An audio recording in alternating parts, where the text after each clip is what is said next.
Hello and welcome to Wade's World, the Deadpool podcast, episode 19. I am Phil. She is Lilith. I was going to say, I don't think we introduced ourselves last time, but yeah, we did that for sure. Oh, and I just want to make this clear. We're not wearing the same shirts 2 weeks in a row. We're just doing 2 episodes in one night. Phil was worried about it because he's a little pretty princess. I'm just setting the record straight. Oh, you want to go there? Okay, people, get us to episode 100. Trust me, you're in for a good surprise if you get us to episode 100. Lilith will pay off big time. Capes and Lunatics and Wade's World, get us to episode 100. A mess. What are we talking about today? I don't know. I'm lost. I don't know. I'm distracted now. Deadpool number 9 with Deathtrap. The villain's so good he never showed up again. Oh, that sounds like something that might be a top 10 list topic. I'm glad you brought that up. Our top 10 list tonight are one-hit wonder characters. And before we start, I just want everyone to know my 5 are all from the same Marvel annuals from 1993, where every annual tried to introduce a new character, and most of them were crap. I didn't see the character part. I just saw one-hit wonders. Whoopsie. Oh, well, it doesn't have to be characters. No, it could be songs. I don't know. But they're all going to be so. I think we're getting characters and songs tonight, people. I mixed it up. We got an actor, a showrunner, an author, a director, and a one-hit wonder song. Well, group. Oh. So, yeah. All right. Well, then, what's your number 10 since you do the evens? Alex Winter from the Bill and Ted's Excellent Adventures franchise. Yes, this franchise has 2 movies and 2 television shows, but we never saw him again after that. Whoa. I mean, Keanu Reeves went on to great success. He's still making movies. We're about to get a John Wick 3 and a TV show. Poor Alex Winters. And that first Matrix, man. We don't talk about those anymore. What you got for us? Number 9. All right, number 9. Lazarus from the Incredible Hulk annual number 19. Character's so horrible. Even the Incredible Hulk could not bring him back to life. But the MCU might if they keep making movies. No, they're gonna have to scrape the bottom of the barrel eventually. These characters all show up on like whatever the crap is. Marvel property is. Yeah, Inhumans. That's what you stepped on my punchline. Yes. Sorry. That's okay. Let's see. Number 8 for me is a showrunner by the name of Marlene King. She is a showrunner for Pretty Little Liars. That's been her biggest hit. Famous in Love is crap. And we all in the Pretty Little Liars fandom never talk about Ravenswood. Never. So that's all she's going to be known for is Pretty Little Liars. Okay. Every now and then the girl in me comes out. I'm sorry. All right. Number 7. Hitmaker from Wonder Man annual number 2. I like Hitmaker. He's all right, but I mean, he was like the prototypical 90s character. I saw big shoulder pads, and they should bring him back. That would have been perfect for Iron Fist.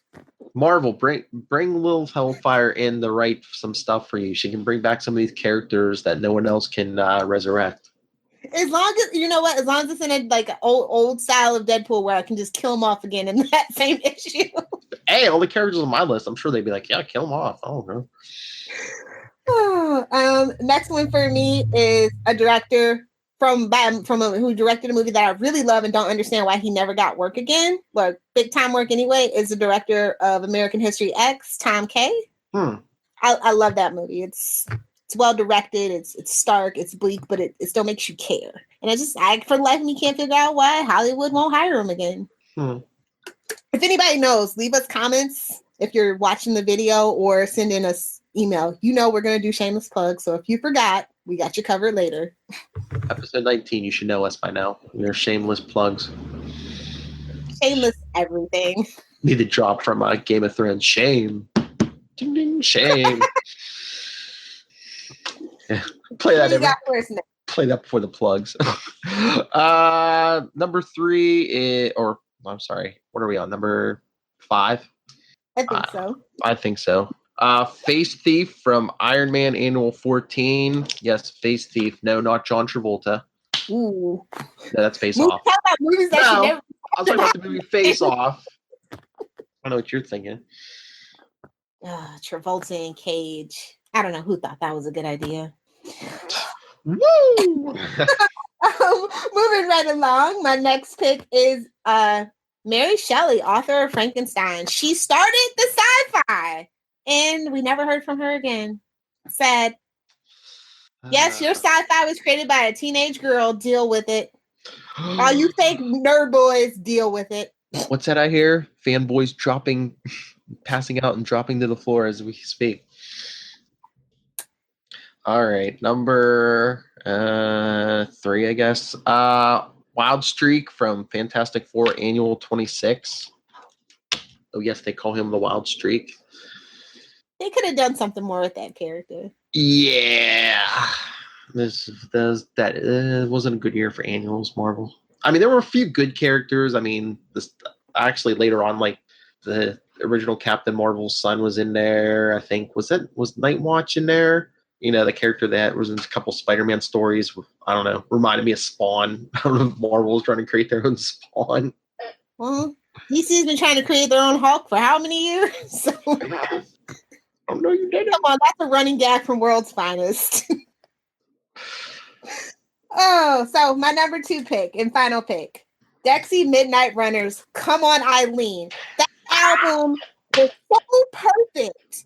Like, as a music fan, especially an 80s music fan, it was like no other. And then their follow-up album, which I think maybe 5 people besides myself even know about, genius. But they pigeonholed themselves into that whole country farmer thing. And it's a shame people didn't give them a second chance.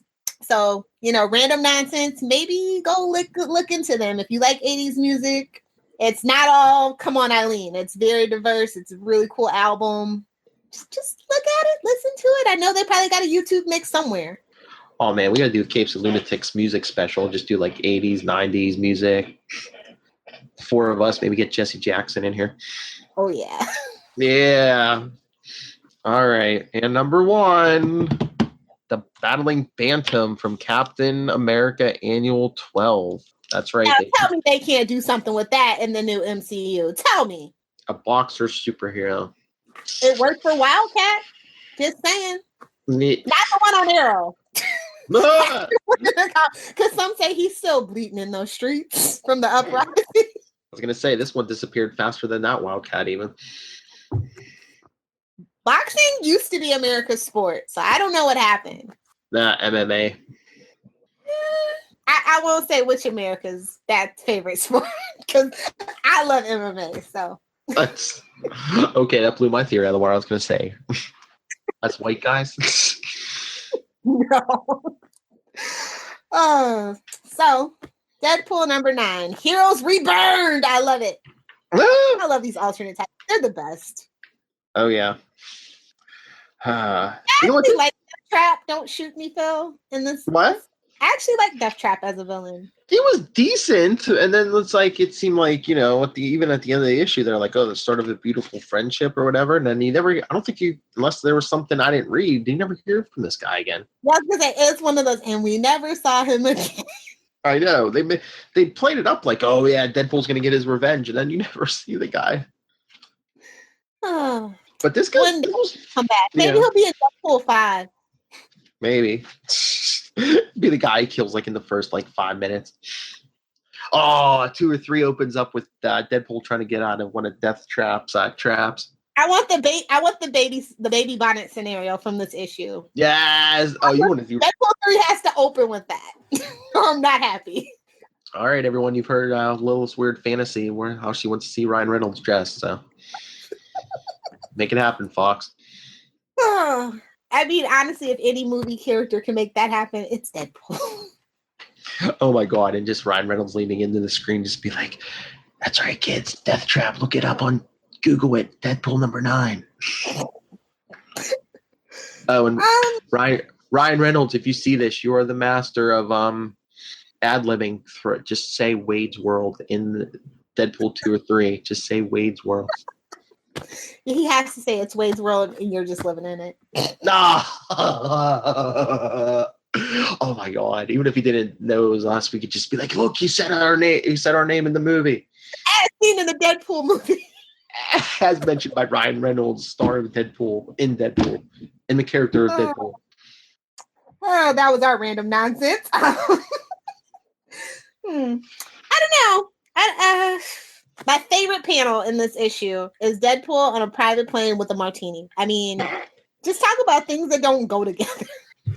I was just waiting for them to be like, "Yeah, baby, do you want to shag now, or shall we shag later?" Oh, this issue was a little confusing because I was just like, okay. Assassin, high class assassin. Okay. Don't have But I any. like the costume, although it kind of didn't really make sense. But purple is an awesome color for villains, so. Charlie Esser has a theory about villains in primary colors. I don't know. Oh, well, look, this book is like such a, in its era, Deadpool's dream, and he's talking to Bill Clinton. I know. I have that too. Deadpool Day. We need to make that a thing, actually. Maybe in Canada. Because Ryan Reynolds is Canadian. Hey. Oh yeah, we need to pick a day and do a Deadpool Day, and then just like petition Ryan Reynolds, be like, mention the day, mention us, come speak to us. But the whole issue starts off dark because I'm trying to remember. Is this the first? It might be the first time we really got to look at the box. When Blind Al's bad, she goes into the box. Yeah. That's that pretty pays dark. Off because she's the one that tampers with his gun and his sword. Mm-hmm. Sneaky, sis. Yeah. That's probably one of the best panels is when the sword breaks as he's trying to escape. Yes. He's just like, Alfred. Works on so many levels. I also like when the mad scientist opens up the book and bats fly out of it. Oh, that's what's his face who runs the Hell House? Yeah. Yeah. I was just like, And then you get the obligatory reference to Onslaught because they're like, this is during Heroes Reborn, so they were like, there's no need for heroes because half of them are dead. And I'm just like, wouldn't you need more heroes then? Nah, more anti-heroes. The world needs more anti-heroes. Have you been reading Scarlet Spider, the new one? No, should I? Maybe. I mean, I don't know if they're trying to paint him as like an anti-hero. Maybe just because they want to make him different from Peter Parker, but he almost kind of reminds me of Deadpool with like spider powers. Well, he's mentally deranged because the Jackal killed him off and resurrected him like 26 times, and he remembers every death. Oh, I love it. Sure, why not? I might pick it up. It's only 3 issues out so far. I can catch up. I'll check it out. I need more. I have like 3 titles right now, and one of them is a Star Wars title. What's Peter David, and it takes place in your favorite city, Las Vegas. So. Oh, that means bad stuff's gonna happen, huh? Anytime a Marvel character shows up in Vegas, it's never good. What happens in a Peter David book stays in a Peter David book. Anyway, I don't know. This was a slow issue too, though. Yeah, to me, because I mean, happy. But I like the fact that they said on to something different because this was definitely different because this is like his first pro bono job, I guess, right? Yeah, because he's trying to prove, I guess, Typhoid Mary wrong, and he is a hero. Darn it. So they tried it. Yeah, but you're right. It is slow because like the second half of the issue is just like basically him trying to get out of this Deathtrap, and Deathtrap just standing there twirling his evil mustache. Like, way to chew the scenery and lean into it. I mean, it's a. I don't mind when villains lean into villainy. It's corny, sure, but they're a villain. Let a villain be a villain. Let them monologue. Let them have sharks with lasers on their head. Let them be bald. Freaking sharks with freaking laser beams. Yes. I mean, if he was any more over the top, he'd have like this, like an even more flamboyant name, like Lilith Hellfire. Oh, one day I'll get into that origin story. One day. I'm telling you, it's going to be big, like on Seinfeld when they revealed Kramer's first name. We got to reveal your first. Oh, episode 50, you should reveal your real name, and then I know it's coming in episode 100. Trust me, fans. You want to get us to 100. A mess. God bless this mess, Philip. God bless us one and all. Oh. I wonder why we never saw him again, though. Do you know why? I don't know. You'd think Joe Kelly would throw him in somewhere. I mean, especially you would think if nowhere else he would have brought him back in Spider-Man Deadpool, but maybe he'll come back in the cartoon. Oh yeah, that's right. You think so? I don't know. It depends. Cartoon. I just wonder what kind of storylines are going to have in the cartoon. I think everything's going to be a one-off. There's going to be like it's not going to be like serialized. I think it's just going to be very procedural, fight of the week kind of. Because that's going to be under Fox. So, I mean, you really can't use like a lot of MCU characters. So they can use the X-Men. Bub. But I could just see like, they'll be like, we want to use Deathtrap, and Marvel will be like, okay, have them. And then he becomes like the season villain. But we thought you have the rights. Oh, don't worry, take him. I can't wait for that show to drop. When is that show dropping, Phil? I don't know if they gave us I don't know if they did they set a date? I mean, did they announce a date? We'll Google it and we'll tweet you and let you guys know. Or if you know, leave us some comments below or write to us in that old-fashioned email way. Oh, or Google it on your phone mid-show. So professional, Phil. That old-fashioned way you're... Yeah, I'm pulling a Charlie Esser. I was going to say, 2 L's in the middle for quality. 2 H's, actually.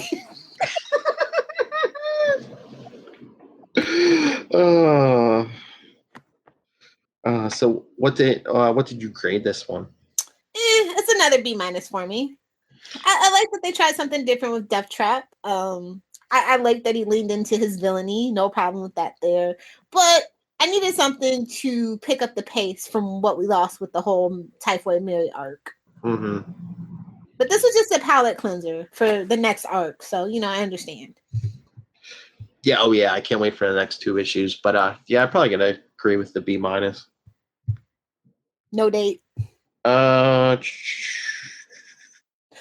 not seeing Phil's looking for that. Deadpool didn't they just start filming Deadpool 2? I think so, yeah, because didn't they have a picture of Josh Brolin as Cable? Yeah. Yeah, I can't find a date, but it's saying the Deadpool animated series will be 10 episodes, I guess, the first season. Oh, I'm thinking maybe when's the movie due out? Because they might be like DC. Remember when like we had to have a Bat show when there was a Bat movie coming out? Mm-hmm. And that's why what happened. We don't have any more Batman shows because of the last Batman show with Alfred and Katana. It was a mess. Could the movie be out? Is the movie out? Yeah. Was the movie next year? Because Deadpool 1 was out last February. So wonder if are they gonna do February again? I would think so, since it's like nothing there really. It's a perfect time to clean up. So maybe they'll put the animated series like the beginning of 2018 also. That's what I'm thinking. When stuff's on break and if the movie comes out. Yeah. If not, that should be your plan. You can take it and run with it, guys. Oh man. So that's gonna be our episodes, man. Reviewing the week's episode. Oh, should we do live commentaries? Live commentary.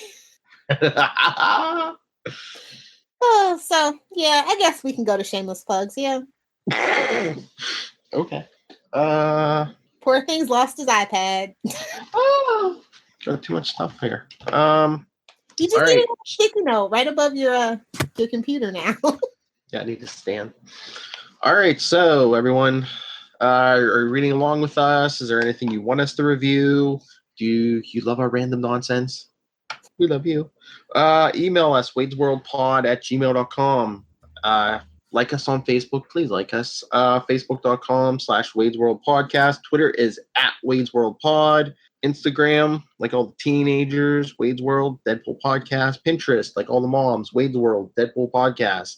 And if you just want to speak and let your voice be heard, you can use the Capes and Lunatics voicemail, 382-2737. That's 614-38-CAPES. And Lilith, where can people find you? Well, if you're live tweeting Daytime Divas or Claws, please be sure to follow me and add me, and I'll follow you back at Lilith Hellfire for everything else. Comic books, movies, music, at Adventures in FG on Twitter, Facebook, Pinterest, and Instagram. Also, please be sure to check out my website, adventuresinfangirling.com. And Philip, where can the people get a hold of you, especially creators and actors and showrunners? That's right. If you have anything to do with Deadpool, even China's shoes, you can email me, nightwingpdp@gmail.com, and on Twitter, I am at nightwingpdp. That's right, Ryan Reynolds. Contact us. We'll make some. Ask about Two Guys, a Girl in a Pizza Parlor. We promise. Or Amityville Horror. We promise. Hell, we can bring your wife too. We don't care. I love Blake. Yeah. We won't mention Green Lantern to either of you. We put that behind us. All right. You can get the eye out too. Oh, sorry. We're still on. All right. Any last thoughts before we hang this up? Nope. We got all our random nonsense out. All right. Join us next time when I guess we're gonna review what Deadpool 10. I think it's at the not SeaWorld, but whatever it is. And it's got the Great Lakes Avengers. That's right, Charlie Esser. Going to be here for episode 20. Great Lakes Avengers and Deadpool. It's really going to be random nonsense. What? It's going to be so good. Stupid good. And, of course, we got to go out on that. Rob, hit the music.